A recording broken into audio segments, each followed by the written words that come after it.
Where is my starred folder in Canva? In this quick video, I'll share how to find your starred folder, the place you save all of your favorite elements, templates, illustrations, graphics, and more.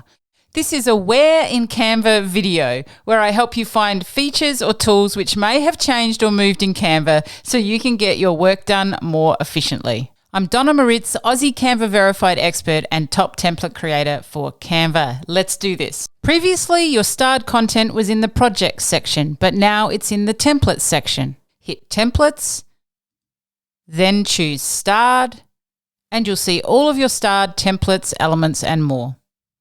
Nothing has changed, and hey, you're not the first person to think, now where did that go? I hope this helps. A hot tip is you can actually save your starred content to folders. Access your starred content from the side panel when working on a document.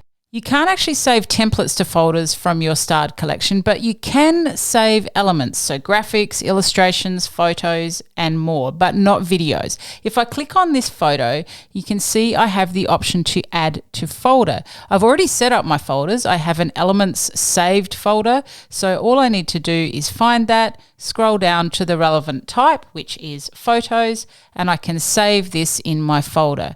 Now I can go in and unsave it from the starred section and just clean up my starred elements a little bit more. I wish we could save videos, but currently we can't. Maybe Canva will let us do that in future. Starred content is free for all Canva users, but if you want access to all of Canva's elements, images, videos, audio, photos, illustrations, templates, and amazing features, then take Canva Pro for a spin on my free trial. Link is in the description. If you like this video, please subscribe and ring the bell. It helps me create more content for you. And be sure to watch the next quick tip video in this series. I'll add it on the screen for you. Stay creative.